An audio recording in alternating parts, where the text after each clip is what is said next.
आज हम बात करेंगे एक ऐसे व्यापारिक मोड़ की जो आने वाले वर्षों में भारत की आर्थिक दशा ही नहीं, रणनीतिक स्थिति को भी गहराई से प्रभावित कर सकता है।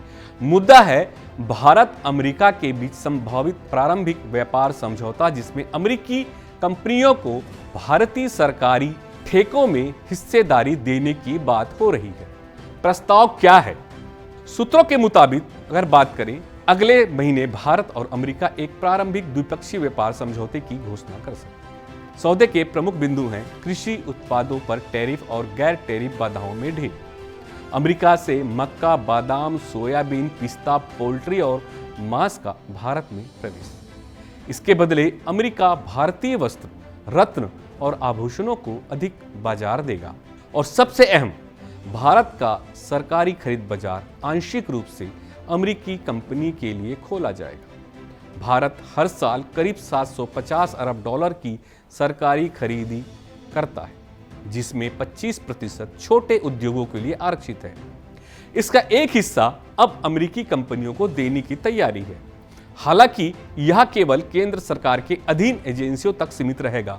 फिलहाल बात करें संभावित फायदे की, तो भारत को इसके जरिए टेक्सटाइल, रत्न, जवाहरात जैसे श्रम प्रधान उत्पादों में निर्यात का बढ़ा हुआ अवसर मिलेगा।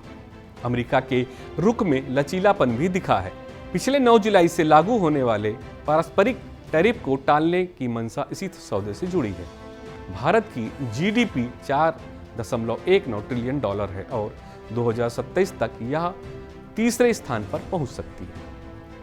व्यापारिक साझेदारी इन अनुमानों को वास्तविकता में बदलने का माध्यम बन सकती है। अब दूसरा पहलू यह है, सौदा भारत की आत्मनिर्भरता नीति से किस हद तक मेल खाता है। क्या यह मेक इन इंडिया के दायरे को कमजोर करेगा?